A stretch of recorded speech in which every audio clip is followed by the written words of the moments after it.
नमस्कार दोस्तों, अनकही कहानियों की श्रृंखला में आपका स्वागत है। आइए कल्पना के पंखों पर सवार होकर हकीकत की दुनिया में रहस्य और रोमांचक से भरी हुई एक हृदय स्पर्शी कहानी की तरफ चलते हैं। मुझे विश्वास है कि जब कहानी पूरी होगी तो आपकी आंखें जरूर गीली होंगी। तो आइए चलते हैं। तेज ठंडी हवा का झोंका दरवाजे के झिरी से प्रवेश कर रहा था। रम्या के बदन में झुरझुरी उठी। उसने अपने बदरंगे कोट के कॉलर को खड़ा किया, फिर अपने सोते हुए बेटे की तरफ देखा। 13-14 साल का था वो। दोनों घुटनों को मोड़कर छाती से लगाए एक मोटे कंबल के अंदर सुकून की नींद में डूबा हुआ था। फिर उसने अपने सास ससुर की तरफ नजरें घुमाई। दोनों प्राणी अभी भी गहरे नींद में थे। एक नज़र उसने दीवार घड़ी पर डाली। अभी तक तो 4 ही हो रहे हैं, क्यों न थोड़ी देर और नींद ले ली जाए, रम्या ने सोचा। उसने खिड़की की तरफ देखा। बाहर खूब अंधेरा था, शायद बर्फबारी बहुत तेज है।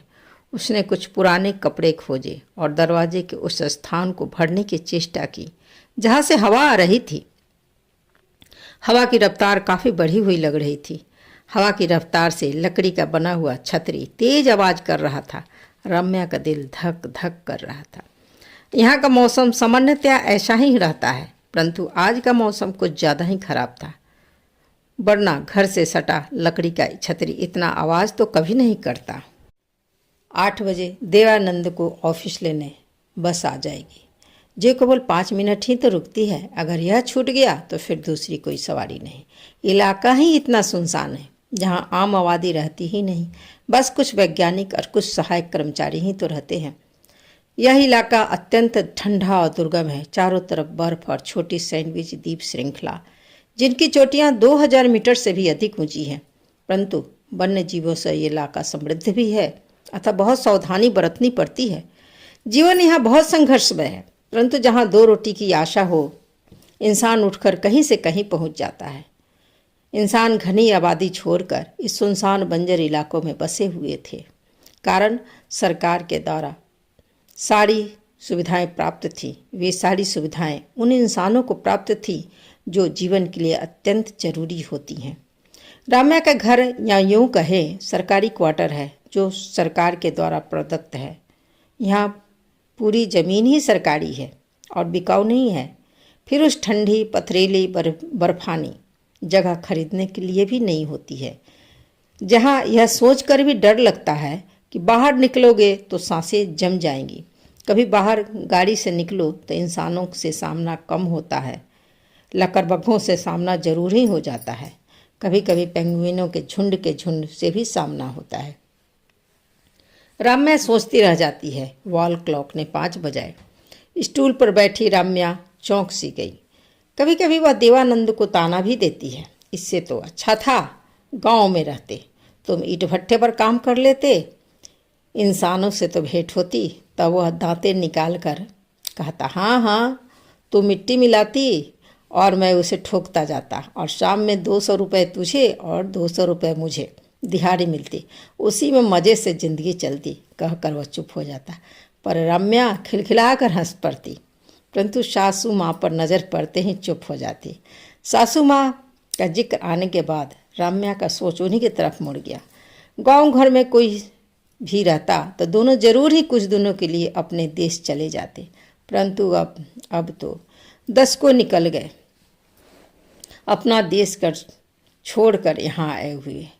उसको यहाँ आए हुए ही 15 साल हो गए हैं। बाबू ही 13 साल का हो गया है। रम्या को यहाँ एक सबसे अच्छी बात यह लगती है कि कॉलोनी के बच्चों का स्कूल भी कॉलोनी में ही है, अतः बाहर भटकने की ज़रूरत नहीं रहती। सभी छोटे बड़े जो भी हैं मिलजुल कर रहते हैं। अधिकांश तो अंग्रेज ही हैं, परंतु कुछ भारतीय परिवार भी हैं जो मिलजुल कर अपने त्योहारों को प्रेम पूर्वक मनाते हैं और वहाँ के मौसम के खालीपन को भरने का प्रयास करते हैं। अब तो ये अंग्रेज भी उनके त्योहारों में शामिल होते हैं और दिल खोल कर मनाते हैं। होली में तो यहाँ के बर्फ़ भी रंगीन दिखते हैं। दीपावली में सारा कॉलोनी जगमगा उठता है। जुगाड़ से बनाए हुए पटाखों की आवाज़ से सारा कॉलोनी रोमांचित हो जाता है। ठंड इतनी है कि चाहो तो बर्फ़ के दिए ही बना लो, मिट्टी की ज़रूरत ही कहाँ। एक साल उसने किया भी यही। 50-60 बर्फ़ के दिए उसने बना ही डाले थे। सास ने देखा तो बड़ी डांट पड़ी। तो देवानंद मुंह दबाकर हंस रहा था। रम्या की आंखें गीली हो रही थीं और देवानंद की हंसी चौड़ी होती जा रही थी। तो उसने भी बोल ही दिया, लाओ मिट्टी और बनाओ दिए। बाद में सास ने खुद ही मिट्टी लाई और दिए बनाए। फिर रात भर उन दियों को भांड़ में डालकर ढक्कन से ढक दिया। सुबह भोर में जब रम्या ने ढक्कन हटाया तो पके हुए दिए भरभरा कर गिरे थे और रम्या की खिलखिलाहट पूरे घर में गूंजने लगी थी। वह खिलखिलाती हुई अम्मा जी को झकझोर कर उठाती थी। देखो अम्मा, दिए कैसे लाल लाल है। हाँ रे कमचट्टिन, काम तो होता नहीं, केवल दांत दिखाती है। अम्मा अंगड़ाई लेते हुए बोली, अम्मा अम्मा बाबा को उठाओ, वे भी तो दिए देखें कैसे सुंदर लाल लाल हैं। रम्या बच्चों जैसी मछली, पहले जा चाय बना कर ला, फिर बाबा उठेंगे। फिर अम्मा, बाबा, देवानंद, रम्या चाय पीते हुए दियों के बारे में यूं ही बात करते रहे। जब सब मिल बैठकर बातें करते हैं तो रम्या खिलखिलाती रहती है, पर रम्या थोड़ी चुप भी रहने लगी है। कारण अम्मा बाबा की गिरती हुई सेहत। वह सोचती है क्या होगा जब अम्मा बाबा नहीं रहेंगे। वॉल क्लॉक ने 6 बजाए। बैठी बैठी रम्या चौंकी। जल्दी जल्दी उसके हाथ चलने लगे। चाय की तैयारी, फिर नाश्ते की तैयारी, टिफ़िन की पैकिंग आदि उसने अगले 1 घंटे में तैयारी की। बाथरूम में जाकर पानी चेक किया, ठीक ठाक गर्म पानी आ रहा था। अब उसने सबसे पहले देवानंद को उठाया, चाय पानी थमाया, फिर बाबू को उठाई। जल्दी उठो, स्कूल का समय हो रहा है। कुनमुनाते हुए बाबू उठा और सीधे बाथरूम में घुस गया। थोड़ी देर में देवानंद तैयार हो गया था। तब तक रम्या ने नाश्ता टेबल पर लगा दिया था। टिफ़िन और बैग तैयार करके देवानंद को थमाया। बाबू भी स्कूल ड्रेस में तैयार होकर नाश्ते की टेबल पर था। तब तक अम्मा भी उठ चुकी थी। चाय के चूल्हे पर दोबारा गर्म करने के लिए चढ़ा चुकी थी। उन्होंने 3 कप में चाय डाला। बाबा को उसने चाय पानी बढ़ाया और खुद भी सास के साथ चाय पानी पीने बैठ गई। तब तक बस की हॉर्न सुनाई देने लगी थी। देवानंद बैग उठाकर बाहर की ओर भागा। रम्या ने देखा टिफ़िन वहीं छूट गया है। उसने चाय टेबल पर रखी और टिफ़िन लेकर देवानंद के पीछे दौड़ी। गेट बर्फ से जाम था। देवानंद गेट खोलने की कोशिश कर रहा था। उसने देवानंद को टिफ़िन पकड़ाया और एक झटके से गेट खोलकर देवानंद को देखकर आंख मारी। देवानंद हंस दिया, तेरे झटके तो बड़े कमाल के हैं। बस हॉर्न दे रही थी।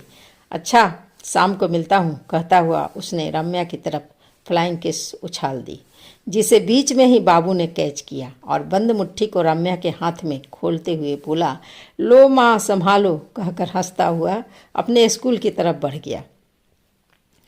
रम्या की खिलखिलाहट शर्माहट में बदल गई। बेटे के सामने बस। रम्या अंदर आकर बचा हुआ चाय सुरखने लगी।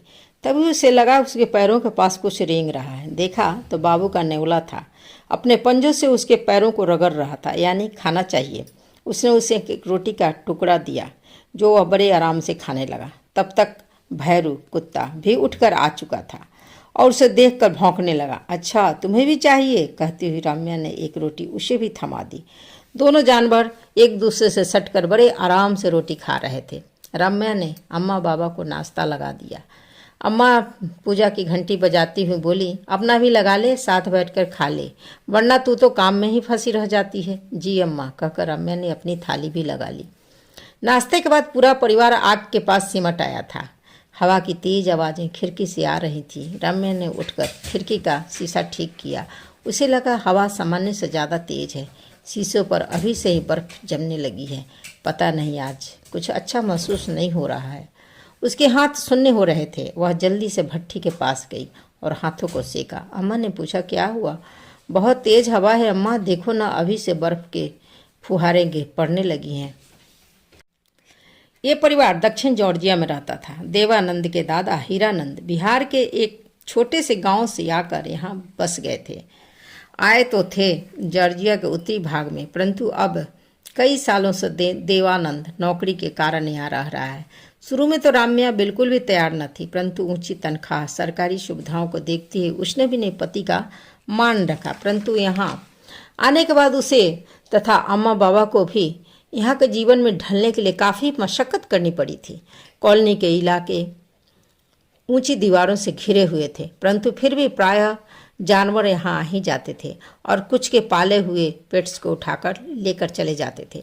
राम्या हमेशा सावधान रहती थी। एक दो बार उसका भी सामना इन जंगली जानवरों से हो चुका था। अम्मा बाबा को वह बाहर जाने न देती थी। बाबू का स्कूल कॉलोनी के अंदर ही था और स्कूल भी 4 घंटे का ही था, तो थोड़ी वह निश्चिंत रहती थी। सबसे ज़्यादा चिंता उसे देवानंद को लेकर रहती थी। उसके जाने का समय तो निश्चित था, परंतु आने का समय निश्चित कभी न रहता था। कई बार वह सेंटर पर ही रुक जाता और कई बार 14-15 घंटे बाद लौटता। जॉर्जिया अंटार्कटिका के क्षेत्र का इलाका है, तो अनुसंधान कार्य वहाँ चलते रहते हैं। देवानंद सहायक था, परंतु काम उसका बड़ी ही जिम्मेवारी का था। राम्या जैसी पत्नी पाकर वह खुश था। उसे घर की चिंता नहीं रहती थी। अम्मा बाबा की चिंता से भी वह मुक्त था। राम्या समझदार थी, वह संभाल लेती थी। बाबू के स्कूल के अंतिम दिन थे। शीघ्र ही परीक्षाएं शुरू होने वाली थीं। दिन बहुत छोटे हो रहे थे और रातें बहुत लंबी, बर्फीली आंधियों से भरी हुई। मुख्य दरवाजे पर हवा और बर्फ के थपेरे रात भर पड़ते रहते। उन्होंने इससे बचने के लिए छत के ऊपर टीन का शेड लगा रखा था और मुख्य दरवाजे और घर के छत के चारों ओर ऐसी व्यवस्था थी कि बर्फ सहज ही नीचे सरक जाए, मुख्य दरवाजा आराम से खुल जाए। दोपहर के 2 बजने को आए थे। दरवाजे पर खट खट की आवाज आई। रम्या ने दरवाजा खोला। बाबू था। बालों और चेहरों पर बर्फ जम रही थी। कंधे पर स्कूल बैग था और हाथों में पेंगुइन का घायल बच्चा था। अम्मा जी ठीक रम्या के पीछे थी। देखते ही भड़क गई। अरे घर को चिड़िया खाना बनाना है क्या? पहले नेवला, फिर भैरू और अब यह पेंगुइन। तुम जहाँ से लाए हो वहीं ले जाकर रख दो। परंतु राम्या ने पेंगुइन को गोद में ले लिया। अम्मा जी देखो, यह बीमार है, यह ठीक हो जाएगा तो पुनः इसके इलाके में छुड़वा दूंगी। तुम ही संभालना, मुझसे आशा मत करना। अम्मा जी पैर पटकती हुई अंदर चली गई। बाबू अंदर आ चुका था और अपने चप्पल संभाल कर रख दिए। के बाद रम्या के गोद में पेंगुइन को ले लिया और भट्टी के पास बैठ गया। नए सदस्य को देखकर भैरू और नेवला भी पास आ गए थे।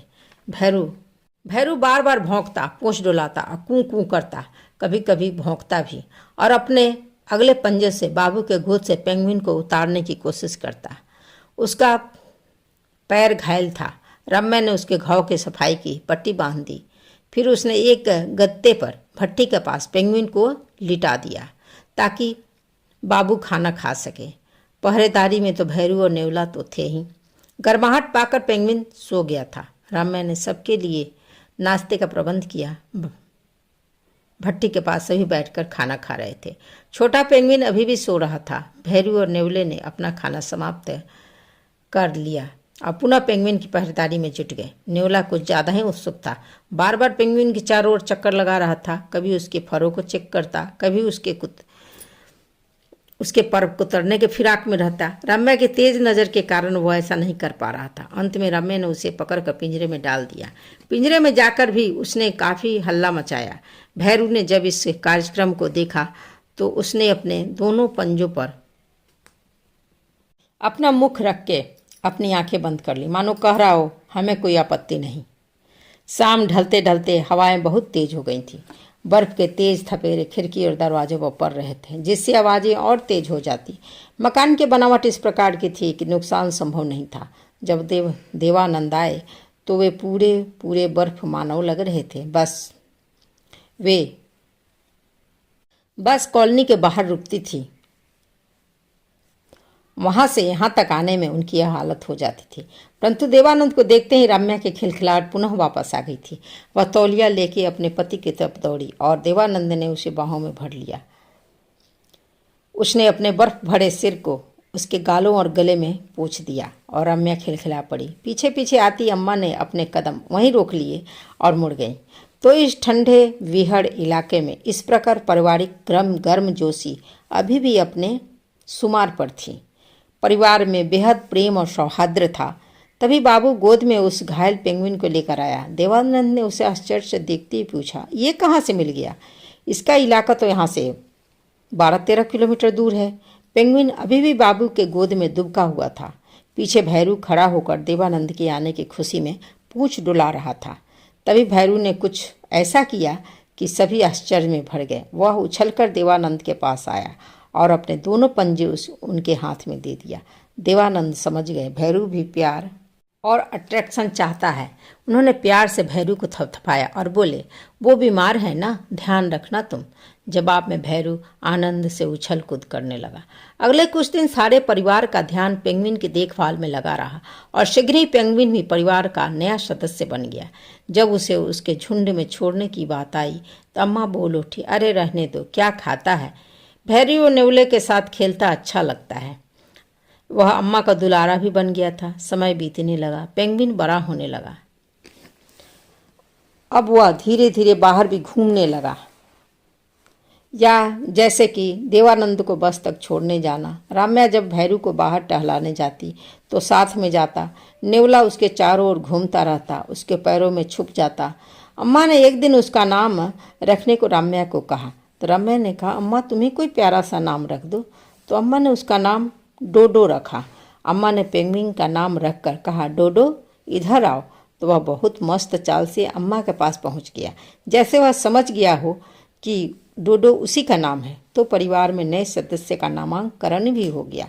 तो डोडो महाशय नामांकन के बाद कुछ ज़्यादा ही मस्ती में आ गए थे। पेंगुइन का आना उस कॉलोनी में नया था तो बच्चे सहज ही राम्या के घर का दरवाज़ा खटखटा देते। बर्फ भरी आंधी में भी परिवार को चैन न रहता। कॉलोनी के बच्चे स्कूल की छुट्टी के बाद बाबू के घर जमे रहते और डोडो, भैरू और नेवले से खेलते रहते। अब अक्सर डोडो और भैरू कॉलोनी के घर घर घूमते रहते। नेवला प्रायः पिछड़ जाता क्योंकि प्रायः राम्या नेवले से परेशान होकर उसे पिंजरे में कैद कर देती। जब भैरू और डोडो बाहर जाने लगे तो वो भी बेचारा प्रायः अपनी आवाज़ में हल्ला मचाता और पिंजरे को काटने की कोशिश करता। डोडो और भैरू से कॉलोनी के सभी परिवार घुले मिले हुए थे। भैरू को दरवाज़ा खोलना आता था। जब राम्या और अम्मा बाबा आराम कर रहे होते तो भैरू दरवाज़ा खोलकर डोडो के साथ गायब हो जाता और कॉलोनी के अन्य घरों में जाकर घंटी बजा देता। जब दरवाज़ा खुलता और अतिथि के रूप में दोनों महाशय दर्शन देते, प्रायः लोग उन्हें अपने घर के अंदर बुला लेते और उनसे खेलते और दोनों महाशय पेट पूजा करके वापस लौटते। वे दोनों कब जाते और कब आते बेचारी राम्या को कई दिनों तक तो पता ही न चला। पर जब पड़ोसी बताते कि आज डोडो और भैरू 2 घंटे हमारे यहाँ थे तो राम्या को विश्वास नहीं होता। एक दिन उसने सोचा, अच्छा आज देखती हूँ, रोज़ पड़ोसी बोलते हैं कि आज मैं डोडो मेरे यहाँ आया था, आज मेरे यहाँ आया था। दिन के 12-1 बजे तक राम्या का काम निपट गया था। राम्या ने देखा डोडो और भैरू और नेवला एक जुट होकर खर्राटे मार रहे हैं। राम्या ने एक क्षण सोचा और उसने नेवले को प्यार से उठाया और उसे प्यार किया और धीरे से उसने उसे पिंजरे में बंद कर दिया। पिंजरे में के अंदर जाते ही नेवला आक्रामक हो गया। वह अपनी आवाज़ में हल्ला मचाने लगा और पिंजरे को काटने लगा, परंतु राम्या ने ध्यान न दिया। उसने खिड़की के बाहर देखा, तेज बर्फ पड़ी आंधियाँ चल रही थी। अम्मा और बाबा को के लिए उसने दूध गर्म किया, कमरे में रखाई। दिन के 2 बज रहे थे। राम्या की आंखें झुकी जा रही थी। बाबू की परीक्षाएं चल रही थी। 4 के इधर तो आएगा नहीं, चलो एक झपकी ले ही लेती हूँ। परंतु तभी उसे डोडो और भैरू के कारनामे याद है। उसने सोचा आज नहीं सोना, आज इन दुष्टों की दुष्टता देखनी ही है। उसने देखा डोडो और भैरू फैल कर भट्टी के पास सो रहे हैं। दोनों सामने ही थे। वह बिछावन पर अधलेटी हो गई और आंखों को बंद कर ली। करीब आधे घंटे हुए थे, उसे झपकी आ गई। तभी खट की आवाज़ हुई। उसने ज़बरदस्ती अपनी आंखें खोली। उसकी आंखें आश्चर्य से फैल गईं। डोडो और भैरू गायब थे। वह तेजी से दरवाजे पर भागी। देखा कुंडी खुली हुई थी, दरवाज़ा भिरका हुआ था। तेजी से दरवाज़ा उसने खोला, दौड़कर बाहर भागी। तेज बर्फ भरी ठंडी आंधी ने उसे जमा ही दिया था, परंतु वह रुकी नहीं। फाटक खोलते ही उसने देखा डोडो और भैरू कॉलोनी के दूसरे घर के पास पहुंच रहे थे। वह दौड़ कर उनके पास पहुंचना चाहिए, पर बीच में तेज ठंडी हवा और बर्फ उसकी आंखों को मूंद ही डाला। उसे समझ में नहीं आया कि आखिर वे दोनों गए तो कहाँ। बर्फ आंखों में घुस जाने के कारण उसे दर्द होने लगा था। उसे वापस लौटना पड़ा। वापस आकर उसने दरवाजे को यूं ही फिरका दिया ताकि वे दोनों जैसे गए हैं वैसे ही वापस लौट आए। ठंड के कारण उसके जबड़े ऐंठ गए थे। वह जल्दी से भट्टे के पास बैठ गई ताकि उसे ठंड से आराम मिल सके। ठीक 3:45 में दरवाज़ा एक बार पुनः खुला। डोडो और भैरू थे। दोनों वापस आकर उसी जगह पर सो गए जहाँ वे पहले सोए हुए थे।